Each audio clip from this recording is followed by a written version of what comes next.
He asked me if I wanted to, and I said I reserved. And now I certainly don't.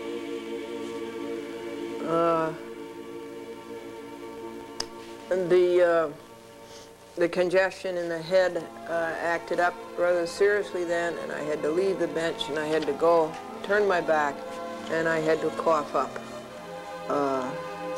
this congestion.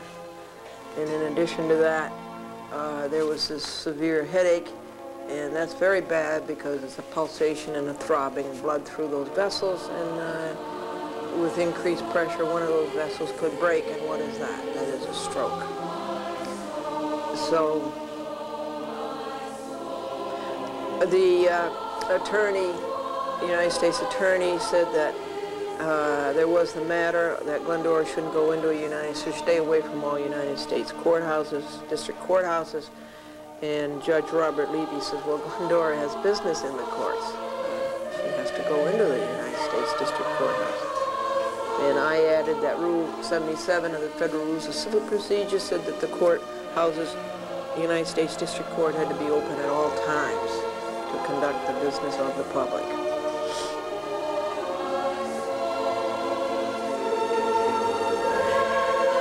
I believe that is all that happened before the judge. But the law clerk of the judge, Lori Gershon, and Judge Robert Levy did seem seriously concerned about what had been done to us and about our ages.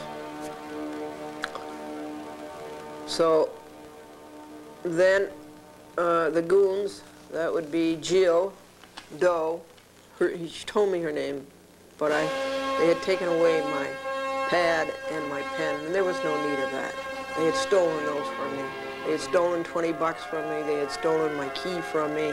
They had stolen my briefcase. They had stolen my papers. There was no need of that. No need of that at all. And then they started with paper a list of the things that were in my briefcase and that were being returned to me. And so I was sitting in one of the soft chairs when Jill brought this to me, and there was no way that I could go through it in my lap. It would have gone all over the floor. So I said I need a table. So I made for a table, and she started to stop me, and I said, stop it. I am not in your custody any longer. The word isn't custody, it's captivity.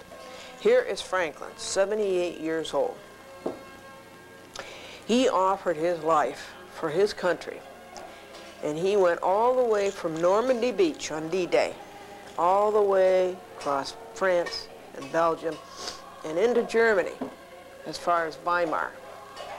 And he was never captured by Germans. He has to come home to his own country and be put into captivity.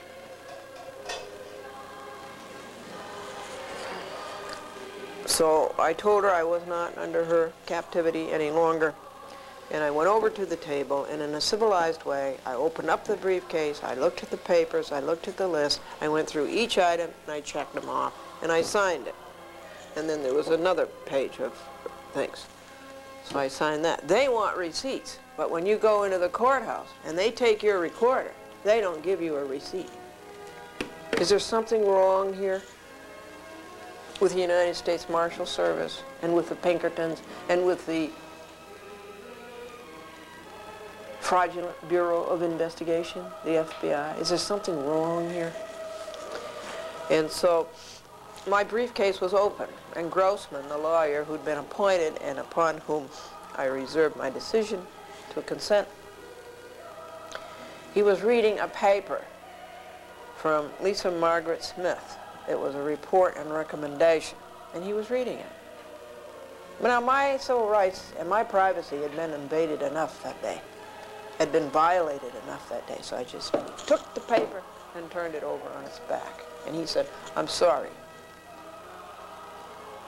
So I said, here's one you can read, and that was my civil lawsuit, Glendora versus Bruiser Ken, the one that I read to you on television last week.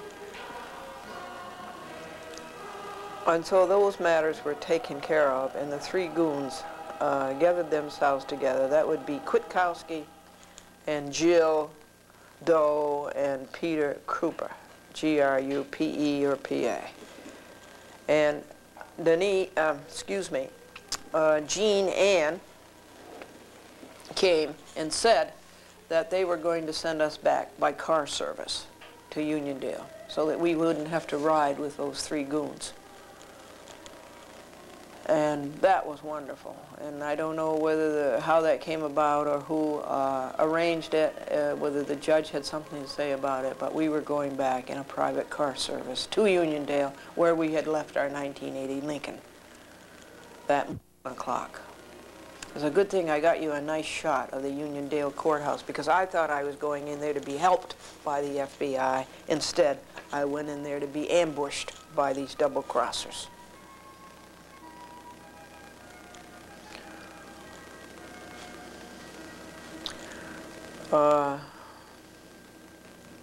And I was able to go to the bathroom in privacy for the first time. And then I went downstairs and out on the sidewalk and waited for Denise car service. But it didn't come, and I went back, and Murray, by this time it's about 6:15, and Murray said that she would be through in court shortly, and then she'd come down and take care of it and make sure the car service came. And when I went back down, Franklyn was in the car service, Denise car service. It was a nice old Mercury Grand Marquis, something like our Lincoln, but it was a station wagon. And it felt so good to get in that car and be next to Franklyn. And the young man who drove us, there was confusion about his name. His last name is Batista, and about his first name, whether it was Julio or what it was. But anyway, it was nice.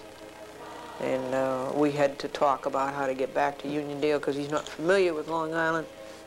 So I guess he got us onto the LIE somehow. He got us onto something, the BQE, and onto the LIE, and onto the Grand Central, and onto the Northern State, and to the Meadowbrook, and to Uniondale. We left Brooklyn at 6:30. We arrived in Uniondale at 7:30. Julio was a good driver, and it just felt so good. I asked Julio to wait for us to see if any of these thugs had bothered our car in any way, but the tires seemed to be all intact, and the Lincoln started right up. And on the Lincoln was a note from Richard Fenton.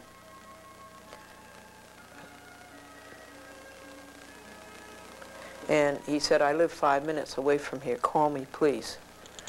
And we wanted to, but we were in no shape to. We had to get the program to Hicksville because the program was going on the next night. And we came there, and Anthony or Andrew and another guard that we knew let us in at 111 New South Road, and we went down and put the tape into Diane Bennett's mailbox. I saw Jim Bennett, and I saw Pat Golino, and I told Pat Golino how nice he was to go over the operation, how to go from 8 mil to 3/4 with Dr. Curley, and I asked Jim Randolph to give Pat a raise. And then we left several happy books for people who walked by to take Glendora happy books. And then we got into the Lincoln and went to Dr. Curley to thank her and her husband for all of the telephone calls that they had made. They really activated the network, and they really had a telling effect down in Brooklyn. And so we had to thank Dr. Curley for that.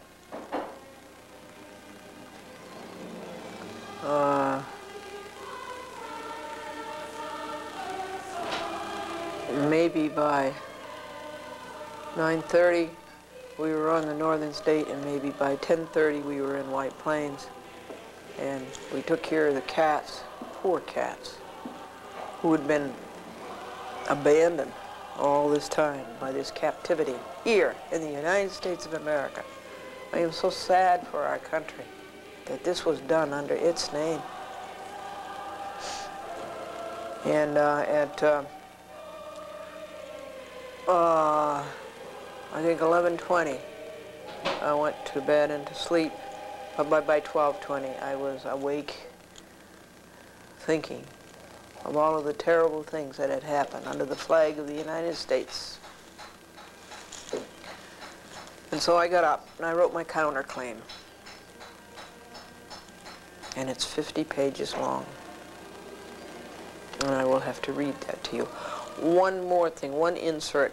There was a call from a Carol Eisenberg of Newsday saying that she was writing about the incident and that she wanted to hear from us. And I thought it was, so I called back, acknowledged the call, but there was just a telephone answering machine there. But that is so dumb. Here we are with a chain around my waist, in handcuffs and locked in a cell. How are we going to call her back and give her our side of the story? So I stayed up all night Friday, all night. I had 1 hour of sleep, and I wrote out this counterclaim. We're going to stop and have our 3 jokes as always. These thugs are not going to take that away from us. At the lodge meeting, the announcement was made that we regret to inform you that the grand invincible potentate will not be at the lodge meeting tonight. His wife won't let him out of the house. And John wanted to give his wife a bouquet for their 25th wedding anniversary. And so he asked the wife, "What is your favorite flower?" And the poor, tired housewife said, "Pillsbury." And Marilyn said to her husband, "George, this is the 7th time you've been up to that buffet table. Aren't you ashamed of yourself?" And brought back a big plate of food every time. He says, "Oh, no, honey." I tell him it's for you. Now, here it is, folks. This is the counterclaim. And as I say, it's 50 pages long. But just let me tell you, first of all, that I started out with, or no, I guess I sort of finished up with this: a petition to Judge Robert Levy, United States of America, against Glendora, Buell, and Franklyn Buell. Petition by Glendora for the immediate arrest of Kenneth H. Mildworm. Upon the affixed counterclaim by Glendora and her answer to the complaint of March 5th, 1997, Glendora respectfully requests that an arrest warrant issue, so that Kenneth H. Mildworm may be dealt with according to the law, truth, and justice. Dated White Plains, New York, March the 7th, 1997. Yours in truth, Glendora. With the Long Island address of 1395 New York Avenue, Huntington Station, New York, 11746, 516-425-0304. And now, here is the counterclaim, which, as I told you, 50 pages. Jury trial demanded. Pursuant to Federal Rules of Civil Procedure, I don't know the criminal rules. I've never been involved in a criminal action. Rule 13, Glendora files the within counterclaim against Bruiser, Ken Mildworm, and Thomas Kwiatkowski, Peter Grupa, Jill Doe, so-called FBI agents, and others. And let me just show you the counterclaim rule, the civil counterclaim rule. This is an uncivil action.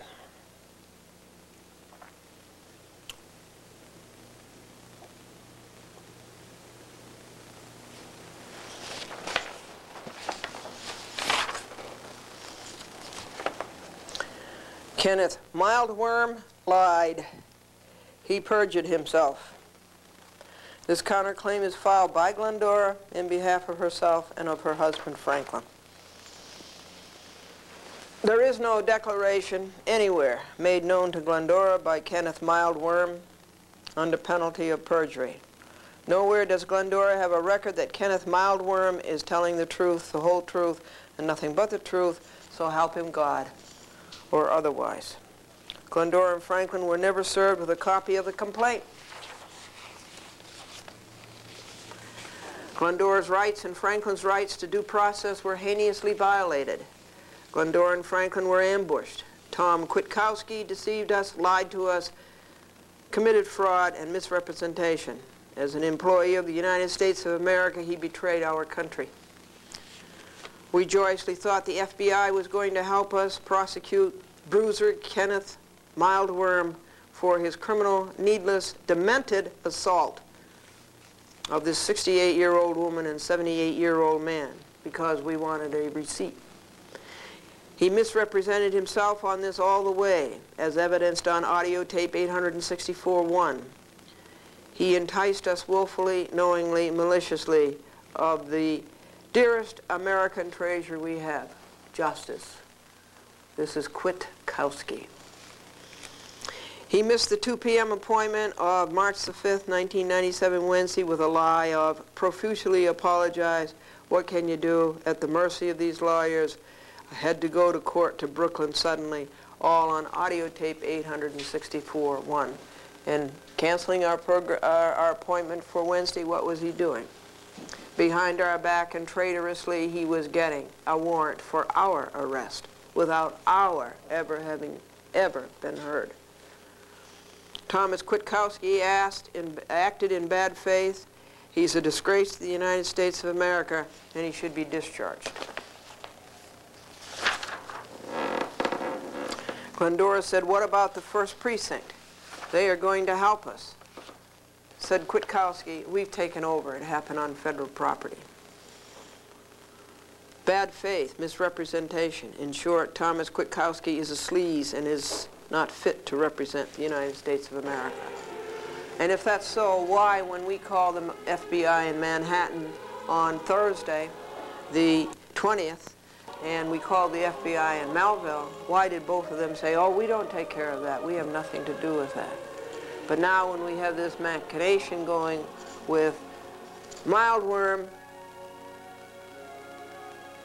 pressuring the U.S. Marshal Service, and the U.S. Marshal Service pressuring the Fraudulent Bureau of Investigation, then all of a sudden the FBI says, we take care of it.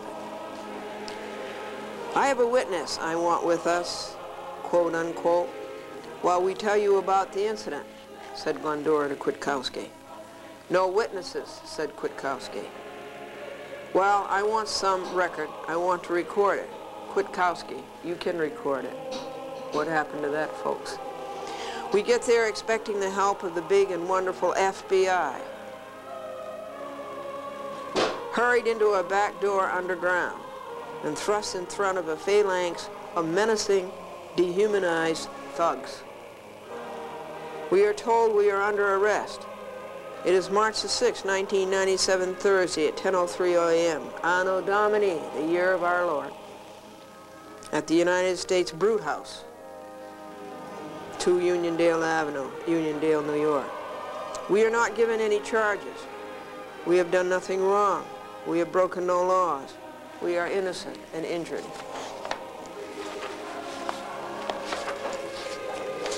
A paper is thrust under Glendora's nose. She starts to read it.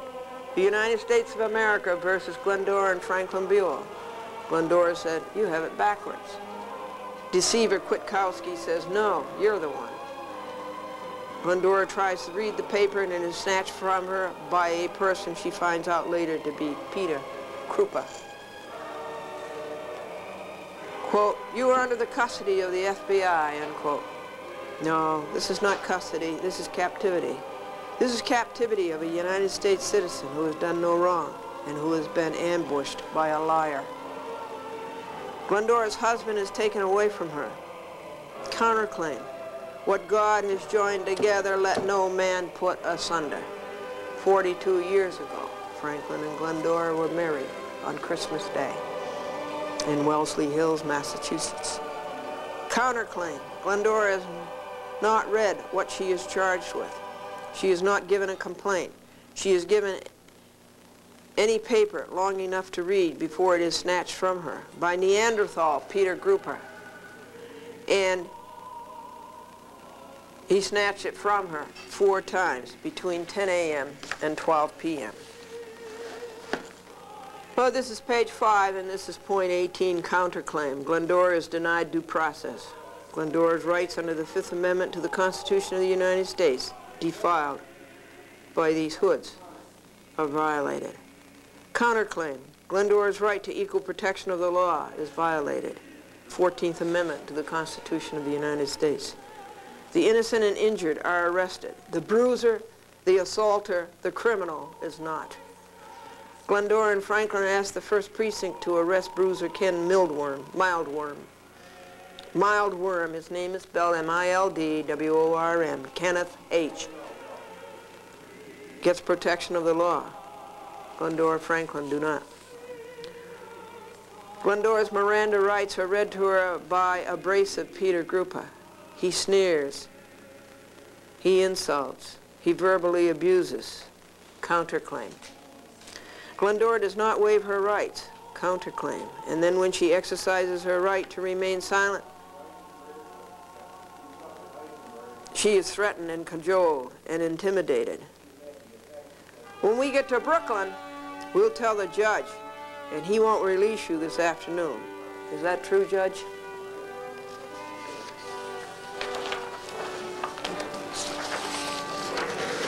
This counterclaim is against Peter Grupe and Jill Doe. All of Glendora's possessions are stolen from her by these 3 savages, even her notepad and pen, so that she was unable to write down Jill's last name.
But not one dared to face her scrutiny of their soulless eyes. Counterclaim. To coerce Glendora to capitulate, she was threatened with handcuffs.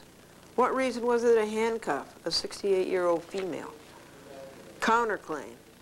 To coerce Glendora to capitulate her right to remain silent, she was threatened with, quote, "We're going to lock you up in a cell," unquote. And she's never been even told what she is charged with. Counterclaim. Glendora and Franklyn have the right to face their accuser. In this case, a wild, demented, unfit, 190-pounder, Kenneth H. Mildworm. Taunted by bully Peter Grupe, savage Jill Doe. If she's not going to answer our questions, then we won't answer hers. Counterclaim, puerility. Grupa repeated this to Kwiatkowski, 1.5 hours later. Grupa is not qualified to represent the United States of America. Glendora had to warn these 3 brutes several times not to touch her body, badly bruised by Mildworm.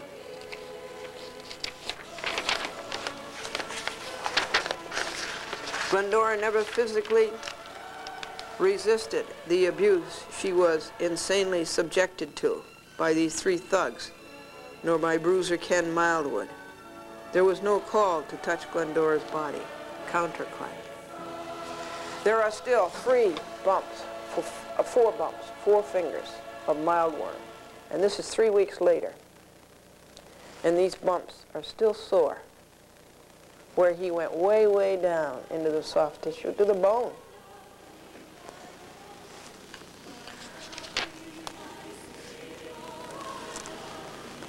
Counterclaim. Franklyn is under the custody of Glendora, 42 years. We have been married. Glendora is under the custody of Franklyn. To wrench husband and wife from each other is a slithering abuse of human rights. Glendora and Franklyn were caused unnecessary mental anguish as to each other's well-being. You can't imagine the worry there was about Franklyn. Counterclaim. At 11:30 a.m., 1.5 hours after his wife was wrenched from him, Franklyn saw her in handcuffs and saw her locked in a cell and broke down into tears. Just rage, shakes, and shivers. We get attacked, he cried. We press charges. Nobody does anything. I get socked in the jaw. I'm a veteran. I'm 78. Counterclaim. It is mental anguish to see one's husband beaten by brutality to this mental state and to be handcuffed and called unable and celled and be unable to administer to him. Counterclaim. The floor of the cell was dirty. The plumbing was defective. Counterclaim. Glendora had to urinate and defecate in plain view of passers-by. Counterclaim. Violation of human dignity. The cell was cold. Glendora already had a serious head cold, and this cell cold was agitating the same. Counterclaim. As Glendora's notepad and pen were stolen from her, so were her hat, coat, and mittens. There was no need to keep her in a cold cell without her hat, coat, and mittens. Counterclaim. More police state brutality. Glendora had to ask 55 times to make a telephone call. 55 times she was denied this right. Counterclaim. Then she was grilled as to the person she wanted to call. You just can't call anybody you want. Counterclaim. And at this time, Glendora does not know what she is charged with and is being illegally detained. Remember, Glendora's briefcase of papers had been stolen from her by these 3 thugs, Kwiatkowski, Jill, and Peter. She has to find the telephone number of the person she needs to call. 4 times she attempted to go through her papers when the briefcase was snatched from her. 4 times she was screamed at and bullied by Jill Doe that you can't touch those papers. Counterclaim. So Glendora voluntarily walked back to the dirty cell. Finally, after renewing her right to make a telephone call for the 55th time, Glendora was able to go through her papers. Counterclaim. No cause to separate Glendora from her papers. And called a person for help. Related, you remember that nice guy Kwiatkowski going to help us prosecute Bruiser Ken? Made a 10 a.m. appointment with us, you remember that? Well, he arrested us. Yes. Handcuffed us. Put us in a cell. Violated our civil rights. You have to help us. That is up to page 10. And that completes another program. And this is chapter 5 of the Bruiser Ken H. Mildworm beating up a 68-year-old woman and a 78-year-old man because they asked for a receipt for their recorder at the Uniondale Courthouse. The next chapter 6 will be probably on a different cable TV system.